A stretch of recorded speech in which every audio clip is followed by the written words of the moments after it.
call themselves neutral, but watch who benefits from their silence. Manipulative people do not always need to attack you directly when they can recruit a fake peacemaker to soften your resistance. They tell you to be the bigger person because your clarity makes everyone uncomfortable. By the end of this message, you will know the 3 signs of the neutral friend and how to filter out the people who demand your submission in the name of peace. If this message made something click for you, type 7777 below, like this video, and subscribe to this channel. There is a certain kind of betrayal that does not come from the person who hurt you first. It comes from the person standing beside the situation, watching what happened, hearing what was said, seeing the disrespect clearly enough to know something is wrong, and still choosing to manage your reaction instead of confronting the behavior. That kind of betrayal can be confusing, because this person may not look like an enemy. They may not yell. They may not insult you. They may not be the one who crossed the original line. They may even sound gentle, reasonable, mature, spiritual, balanced. They say things like, "I just don't want drama." They say, "Maybe you should let it go." They say, "You know how they are." They say, "Just be the bigger person." And at first, those words can sound wise. They can sound like peace. They can sound like emotional maturity. But if you listen closely, you will notice something strange. Their peace always requires your silence. Their maturity always asks you to absorb what someone else refuses to correct. Their neutrality always lands on your shoulders as a burden, never on the person who created the wound. That is the trap. The enabler rarely introduces themselves as an enabler. They introduce themselves as the calm one, the fair one, the person who can see both sides, the one who is tired of conflict, the one who thinks everybody just needs to move on. And because they appear calm, you may start questioning yourself. You may wonder if you are being too sensitive, too intense, too unforgiving, too difficult. You may begin to shrink your truth just to avoid being labeled dramatic. But here's what most people do not notice. Some people only call you dramatic when your truth interrupts their comfort. They were fine when the disrespect was happening quietly. They were fine when you were absorbing it privately. They were fine when your body was tense. Your sleep was disturbed. Your spirit was unsettled. Your confidence was being chipped away little by little. What they could not tolerate was the moment you stopped carrying it silently. That is when they suddenly discovered the value of peace, not when you were being wounded. When you started resisting. And that tells you something. A neutral friend often appears during a crisis, not before it. They do not always show up when the pattern is forming. They do not always ask why you have been quiet lately, why your energy feels drained, why you seem smaller around certain people, why you keep explaining the same hurt over and over. But the moment you set a boundary, the moment you tell the truth, the moment you refuse to keep pretending everything is fine, they become active. Now they have advice. Now they want to talk. Now they want you to calm down. Now they want you to think about how your response affects everyone and notice the direction of their concern. They are not asking the disrespectful person to become honest. They are asking the hurt person to become easier to manage. They are not saying, "Why did they treat you that way?" They are saying, "Do you really need to make this bigger?" They are not saying, "That was wrong." They are saying, "Maybe this is not the right time." They are not saying, "You deserve accountability." They are saying, "Can you just keep the peace?" That is not neutrality, that is emotional crowd control. And if you have a soft heart, you can be very vulnerable to this. Because you do not want to be divisive. You do not want to hurt people. You do not want to seem unforgiving. You do not want to be the reason a family gathering feels tense, a friend group gets awkward, a workplace becomes uncomfortable, or a relationship dynamic finally has to face what it has been avoiding. So you may do what you have always done. You may swallow it. You may smooth it over. You may apologize for your tone, even though your truth was valid. You may say, "It's okay," when it is not okay. You may carry the emotional cost just so everyone else can keep calling the environment peaceful. But fake peace is expensive, and the person who pays for it is usually the person with the most conscience. That is why the crisis with the neutral friend is so painful. It forces you to realize that not everyone who speaks softly is safe. Not everyone who hates conflict loves truth. Not everyone who wants things to calm down wants things to be healed. Some people want the surface restored because the surface is where they feel comfortable. They do not want exposure. They do not want hard conversations. They do not want responsibility to land where it belongs. They want the room quiet again. Even if the quiet costs you your dignity, this is where discernment has to get sharper. Because the first sign your neutral friend is manipulating you is that they focus more on your reaction than the original disrespect. Sit with that. They have more energy for how you responded than for what caused the response. They analyze your delivery, your timing, your facial expression, your word choice, your tone. They ask why you had to say it like that, why you could not have waited, why you could not have handled it privately, why you could not have been more patient. But somehow the person who crossed the line receives softer language. They are going through a lot. They didn't mean it like that. They are just that way. They probably feel bad. They don't know how to express themselves. And maybe some of that is true. People do have pain. People do have history. People do have immaturity. But none of that gives someone a holy exemption from accountability. Wounds explain behavior, but they do not automatically excuse the harm that behavior creates. A real friend can hold complexity without asking you to disappear inside it. A real peacemaker can say, I understand they may have issues, but what they did to you was not okay. A fake peacemaker cannot say that clearly, because clarity would require them to stop hiding behind neutrality. And that is where the second layer begins. The phrase, be the bigger person, can become a weapon when it is only handed to the person with the wound. There's a healthy version of being the bigger person. It means you do not let someone else's dysfunction steal your character. It means you do not become cruel just because you are hurt. It means you choose wisdom over revenge, restraint over chaos, dignity over emotional collapse. That kind of maturity is powerful. That kind of self-command is sacred. But that is not what enablers usually mean. When an enabler says, be the bigger person, they often mean, please absorb this so I do not have to deal with the discomfort of accountability. They mean, please, keep tolerating what makes the group easier for me. They mean, please do not force me to choose truth over convenience. They mean, please stay predictable, forgiving, quiet, and available because your boundary is disrupting the system. That is why the phrase lands so heavy in your body. It does not feel like encouragement. It feels like pressure. It does not make you feel strengthened. It makes you feel cornered. It does not call you upward into wisdom. It pushes you downward into self-abandonment, and your spirit can tell the difference. You may not always have the words immediately, but something inside you tightens when someone uses spiritual-sounding language to make you tolerate repeated disrespect. Something in you knows this is not peace. This is compliance dressed up as virtue. This is emotional labor being assigned to the wrong person. Being the bigger person should never mean becoming the easier target. It should never mean keeping access open to someone who keeps misusing it. It should never mean offering endless understanding to people who use your understanding as a place to hide. And it should never mean apologizing for bleeding on the floor after someone else cut you. Yet many people have been trained to do exactly that.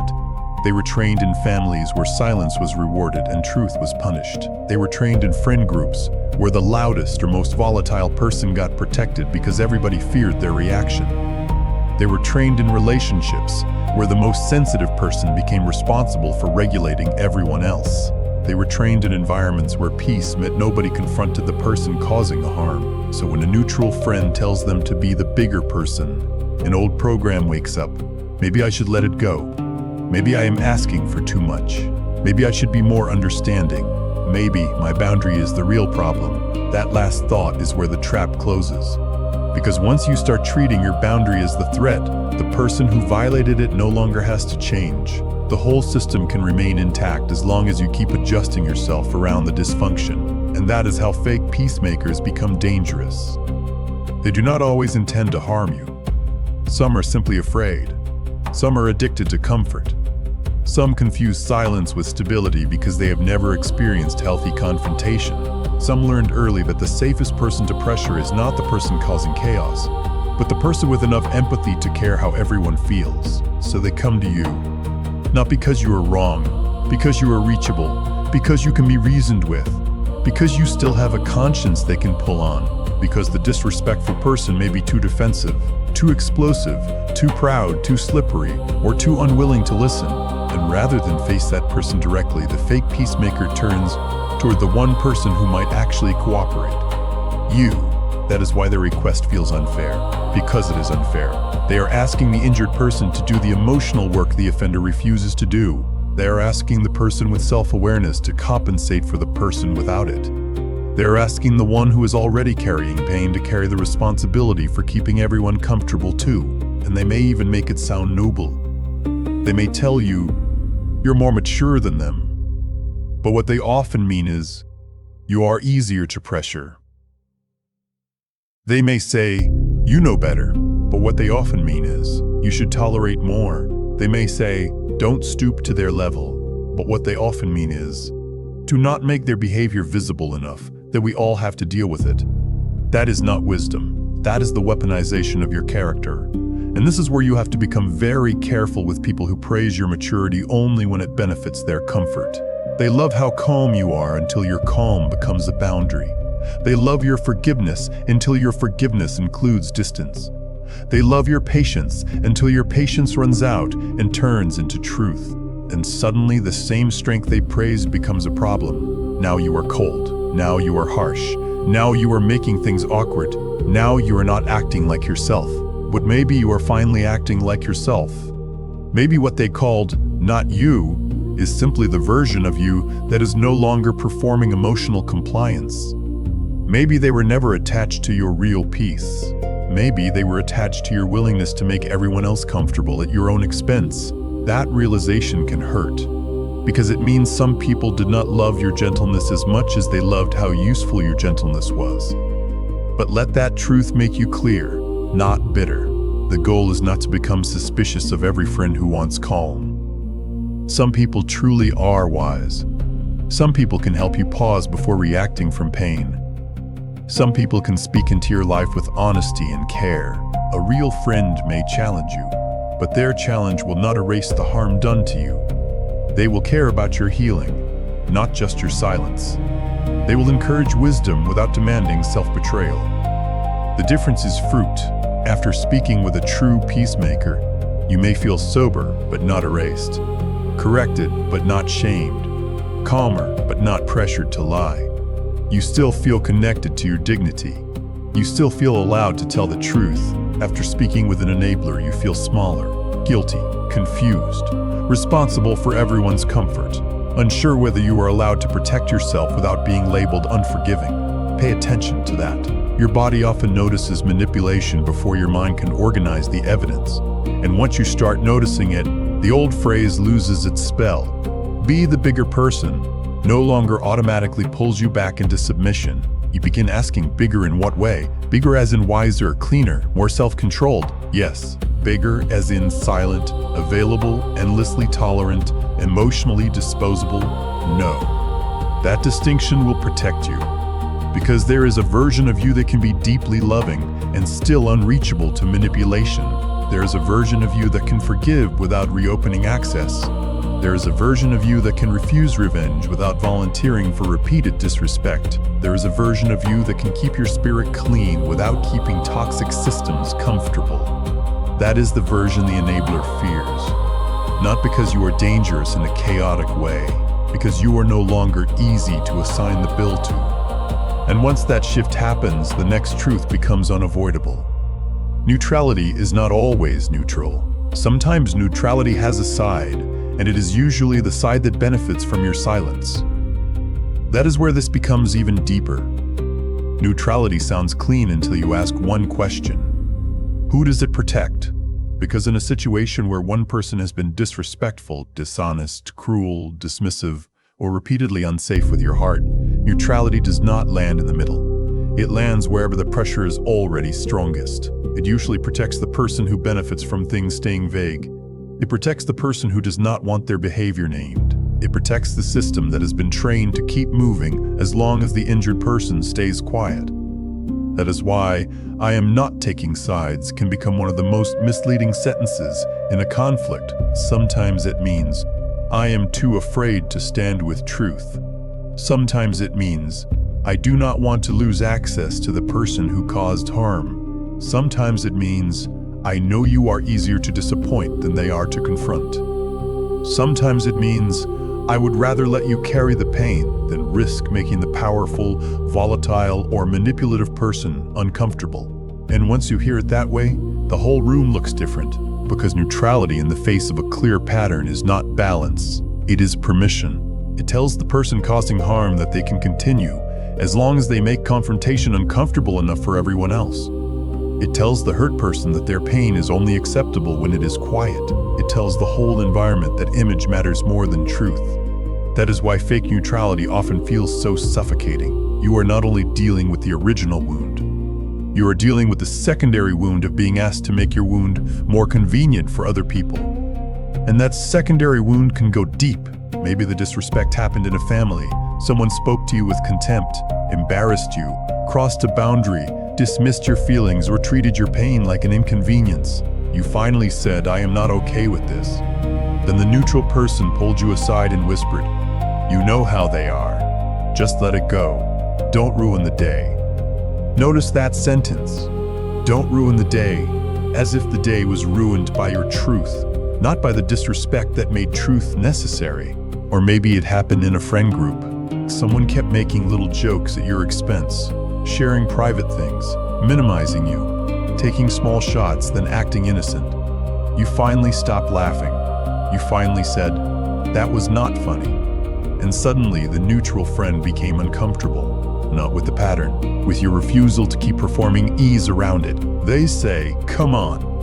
They were just joking." They say, "You know they didn't mean it." They say, "Why are you making this awkward?" But here is the deeper thing. The awkwardness was already there. You were just the first person honest enough to stop decorating it. That is what truth does. It removes the tablecloth from dysfunction. It shows what has been sitting underneath the whole time.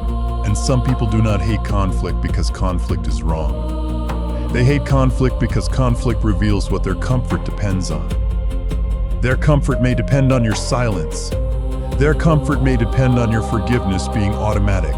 Their comfort may depend on your willingness to absorb tension instead of naming it. Their comfort may depend on everybody pretending the most disrespectful person in the room is not the most protected person in the room. This is why the third sign your neutral friend is manipulating you is that they treat your boundary like a bigger problem than the behavior that caused it. They may not say it directly, but you can feel it. They seem more disturbed by your distance than by the reason you needed distance. More upset that you stopped answering than by the way you were spoken to. More concerned that you blocked access than by the fact that access was being misused. More uncomfortable with your refusal than with the repeated disrespect that trained you to refuse. That is not neutrality. That is loyalty to the old arrangement. And the old arrangement usually sounds like this. The difficult person gets freedom, and the sensitive person gets responsibility. The difficult person gets, "That's just how they are." The sensitive person gets, "You need to understand." The difficult person gets endless context. The sensitive person gets endless correction.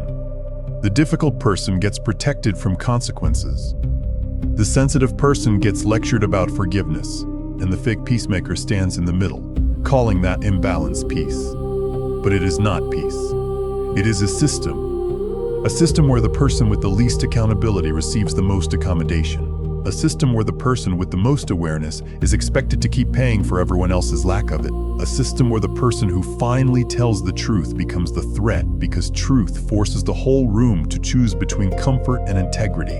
That is why your clarity bothers them, not because you are wrong, because your clarity changes the rules. Before, everyone knew what to expect from you. You would explain, you would understand, you would eventually soften, you would absorb the tension, you would be disappointed, but still show up. You would be hurt, but still keep the door cracked open. You would carry the emotional cost and then call it maturity because that is what you had been taught to do. But now, something in you is changing. You are no longer treating discomfort as proof that you should surrender your boundary.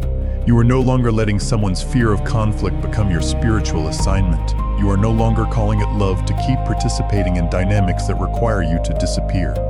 That shift is powerful, and it exposes the fake peacemakers' fear. Because many people who call themselves peacemakers are not actually committed to peace. They are committed to the absence of visible tension. Real peace requires truth. Real peace requires truth. Real peace requires repair. Real peace requires people to take responsibility for what they did, how they spoke, what they damaged, what they refused to see. Fake peace only requires silence. Fake peace says, "Can we just move on?" Real peace asks, "Has anything changed?" Fake peace says, "Do not bring it up." Real peace says, "We cannot heal what everyone is forbidden to name." Fake peace says, "Let's not make this bigger." Real peace says, "It became big because it was ignored for too long." That difference matters, because a person afraid of conflict may pressure you not because they hate you, but because they are loyal to their own comfort more than they are loyal to truth. They may have learned early that conflict is dangerous, that honesty leads to punishment, that speaking up makes things worse, that the safest role is to smooth everything over as quickly as possible. So when you bring truth into the room, their nervous system panics. They are not thinking about justice. They are thinking about relief. They want the pressure to stop, and you may be the easiest place for them to push. This does not make their behavior harmless. Fear can still manipulate. Fear can still silence people. Fear can still become a tool that protects the wrong person. That is why discernment has to be compassionate but not naive. You can understand why someone avoids conflict and still refuse to let their avoidance become your cage. You can have empathy for their fear and still say, "I will not abandon myself to make you comfortable." You can recognize their history without giving them permission to rewrite yours. Sometimes the fake peacemaker is not malicious. They are simply unhealed. But unhealed people can still recruit you into their survival strategy. Their survival strategy may be appeasement. Yours is becoming truth. Those two will collide, and when they do, they may ask you to apologize just to keep the peace. This is one of the clearest moments. Imagine someone openly disrespected you. Maybe they made a cruel comment in front of others. Maybe they dismissed something important to you. Maybe they kept pushing a boundary after you had already said no. You finally spoke up. Your voice was firm, maybe not perfect, but honest. Later, the neutral friend comes to you and says, "I know they were wrong, but maybe you should apologize so things do not stay weird." Listen carefully. They know the other person was wrong. They admit it, but they still assign the repair to you. That is the trap in plain sight. They are not asking for justice. They are asking for emotional cleanup. They want you to mop the floor after someone else made the mess because they believe you are more likely to do it. And if you refuse, they may make you feel unkind, stubborn, prideful, spiritually immature. But there is nothing mature about apologizing for having a boundary. There is nothing holy about taking responsibility for someone else's disrespect, just so the room can feel normal again. An apology that exists only to keep false peace is not reconciliation. It is surrender. And it teaches the entire room that if enough pressure is placed on you, your dignity can be negotiated. That lesson must end, because if you keep apologizing for the discomfort your truth creates, people will stop examining the behavior that made your truth necessary.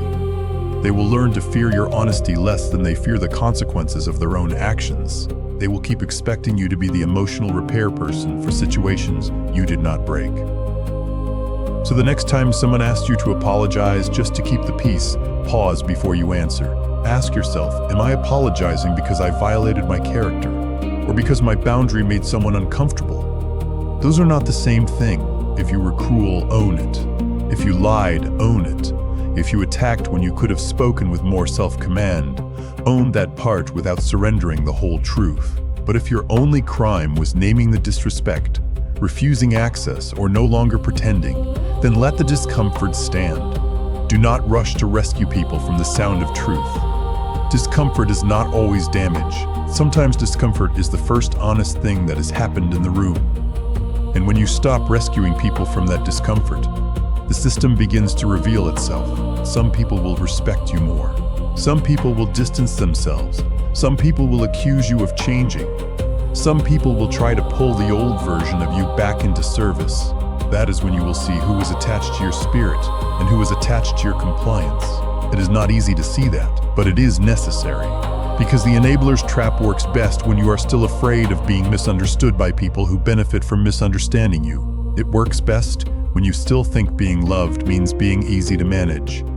It works best when you confuse being alone with being wrong, but standing with truth may cost you false company. And that is not always loss. Sometimes it is purification.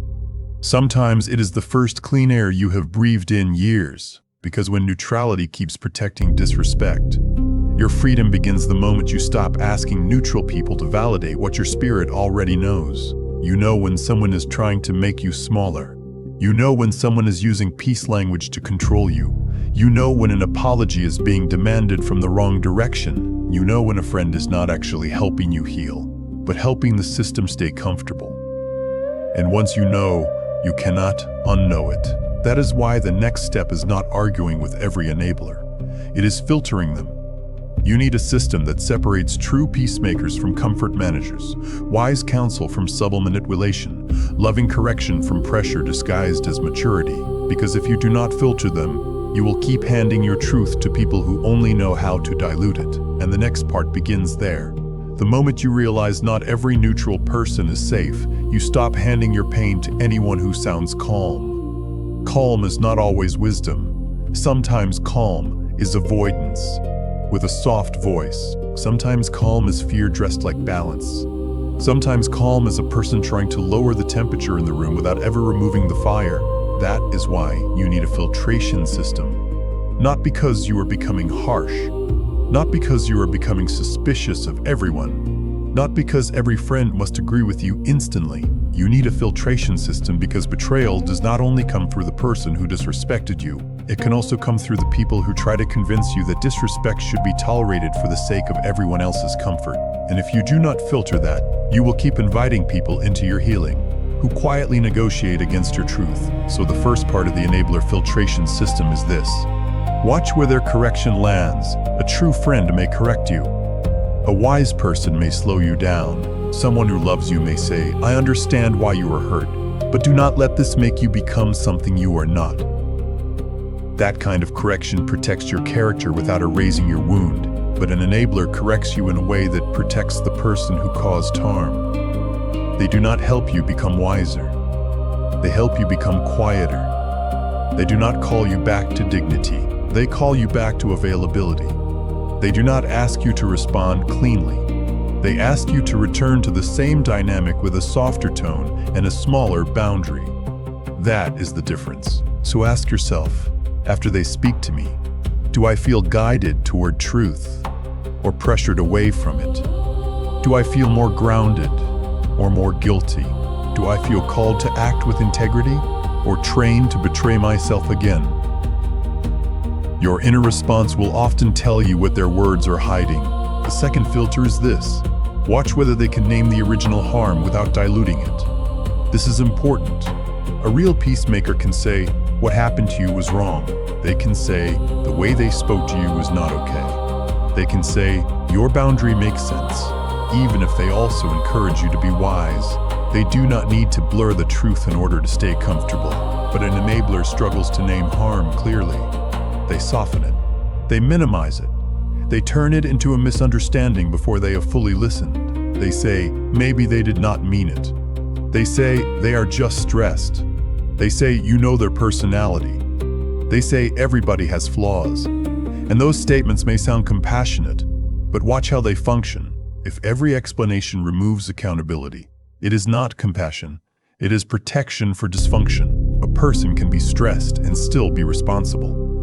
A person can have a difficult past and still be accountable.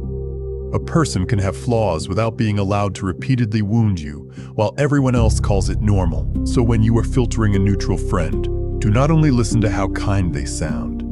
Listen to whether their kindness has a spine. Kindness without truth becomes cover. Compassion without boundaries becomes permission. Peace without accountability becomes a hiding place for disrespect. The third filter is this. Watch what they want from you after they admit you were wronged. This is where the enabler reveals themselves most clearly. Some people will privately agree with you, but publicly pressure you. They will say, I know they were out of line, but then follow it with, still, you should just let it go. They will say, I understand why you were upset, but then ask you to attend the event, answer the message, accept the apology that was never really an apology, or act normal so the group does not feel divided. That means they believe your pain is valid but not important enough to inconvenience the system. Hear that clearly. They believe you were hurt. They just do not want your hurt to require anything from anyone else. That is not support. That is containment. They are trying to contain your truth so it does not spread into consequences. And once you see that, you stop confusing private agreement with public loyalty. Someone whispering, you are right, in secret, is not the same as someone standing with truth when it costs comfort. Sometimes the person who validates you behind closed doors still becomes an enabler when the room gets tense. You need people who do not disappear when accountability becomes visible. The fourth filter is simple but powerful. Watch whether they respect your boundary after they give their opinion.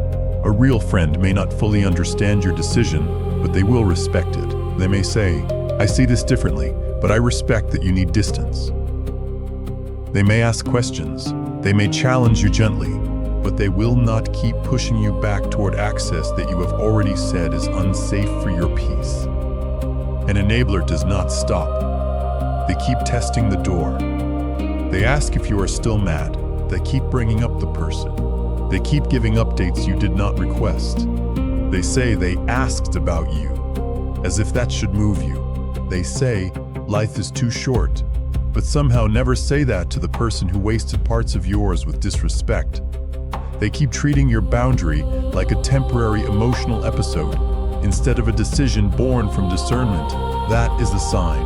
When someone refuses to respect your no, even politely, they are not neutral. They are working on behalf of the old access. And sometimes they do this because your boundary threatens their own arrangement. If you stand firm, then they may have to question why they are still tolerating similar behavior. Your clarity becomes a mirror. Your refusal exposes their compromise. Your peace makes their appeasement look less noble, so they try to pull you back. Not always consciously, but still. That is why you cannot make your healing dependent on being understood by people who are still loyal to the system you are leaving. The fifth filter is this. Watch their relationship with your peace. Do they celebrate when you become calmer, clearer, stronger, and less available to disrespect? Or do they become uncomfortable when your peace comes with distance? Do they support your healing only if it keeps you pleasant and accessible? Do they like your growth only when it does not inconvenience the group? Some people do not mind you healing as long as your healing does not change the seating arrangement. They are fine with you journaling, fine with you praying, fine with you saying you are working on yourself. But once your healing says, I will not be at that table anymore, now they think you have gone too far. That is not because you lost your way. It may be because you finally found your line.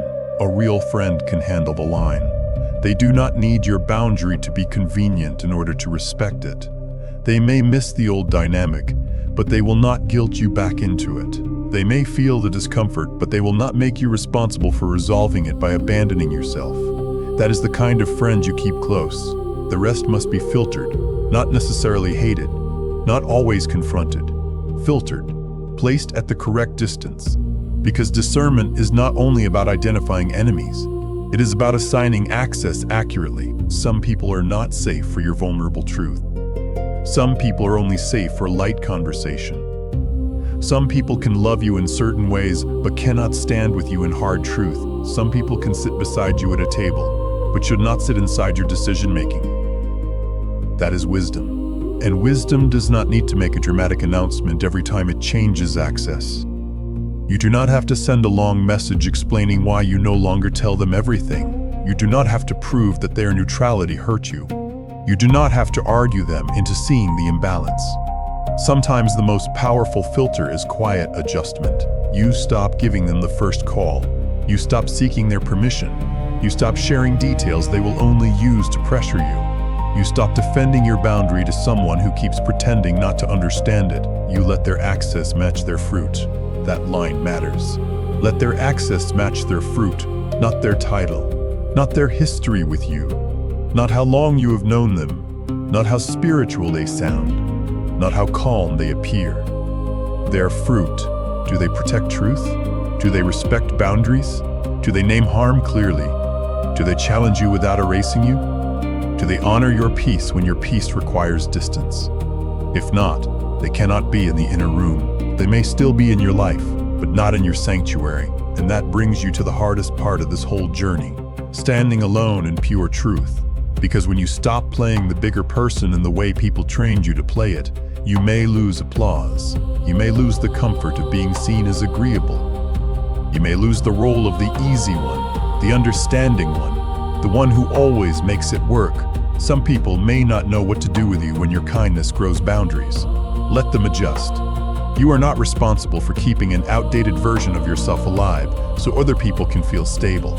Standing alone in truth can feel frightening at first because you're used to measuring truth by agreement. If enough people understood, maybe you felt allowed to trust yourself. If a neutral friend confirmed it, maybe you felt stronger. If the group saw it, maybe you felt less alone. But some truths will not come with a crowd. Some truths arrive in the quiet of your own spirit before anyone else has the courage to say them out loud. You may be the first one to notice the pattern. You may be the first one to stop laughing at the disrespect. You may be the first one to say, "This is not peace, this is suppression." You may be the first one to walk away from a table where everyone else has learned to tolerate the same poison. That does not make you wrong. It may make you awake. And awakened people often stand alone for a season before the fruit proves them right. This is where your inner life has to become stronger than your need for public validation. You have to be able to say, even if they call me difficult, I know what I saw. Even if they call me unforgiving, I know what I endured. Even if they say I am making things awkward, I know awkwardness is not worse than self-betrayal. That is pure truth, not loud truth, not bitter truth, not revengeful truth, pure truth. Truth without performance, truth without begging, truth without needing the enabler to approve your boundary before you honor it. And there is a quiet power that comes when you reach that place. You stop explaining the same wound to people committed to softening it. You stop handing your discernment to committees of comfort. You stop apologizing for the clarity that took you years to develop. You stop feeling guilty because your healing has consequences. You become calm but not compliant, tender but not throwable, forgiving but not foolish, open-hearted but not open-door. That is the rebuilt version of you. That is the version fake peacemakers cannot manage, because they can pressure the version of you that still needs everyone to see your heart. They can guilt the version of you that still confuses being liked with being loving. They can manipulate the version of you that still believes keeping peace means keeping access open. But they cannot control the version of you that has made peace with being misunderstood. That version is free. And freedom does not always look dramatic. Sometimes it looks like not replying. Sometimes it looks like not replying. Sometimes it looks like declining the invitation. Sometimes it looks like saying, I am not discussing this anymore. Sometimes it looks like letting people think what they want while you keep your spirit clean before God. That is not weakness. That is self-command. So from this point forward, stop measuring friendship by who wants the room quiet. Measure it by who can handle truth without asking you to bleed quietly. Stop trusting people just because they sound neutral. Ask whether their neutrality protects healing or protects harm. Stop letting be the bigger person become a spiritual leash around your neck. Be the bigger person by refusing to become cruel. Be the bigger person by telling the truth cleanly. Be the bigger person by walking away without trying to destroy anyone. Be the bigger person by no longer abandoning yourself to keep fake peace alive. That is maturity. That is discernment. That is emotional protection. And if this message is putting words to something you have been feeling, like this video, if you are done playing the bigger person for people who never asked the disrespectful one to become better, you do not have to set yourself on fire to keep their fake peace warm. You do not have to apologize for the smoke after someone else lit the match. You do not have to keep giving inner room access to people who only know how to dilute your truth. Let the enablers reveal themselves. Let the fake peacemakers be filtered. Let the ones who honor truth come closer, and let the ones who only loved your compliance Meet the boundary they never thought you would build. Stand alone if you must, but stand clean, stand steady, stand without begging the room to validate what your spirit already knows, because pure truth may cost you false peace, but it will return something far greater. It will return you to yourself.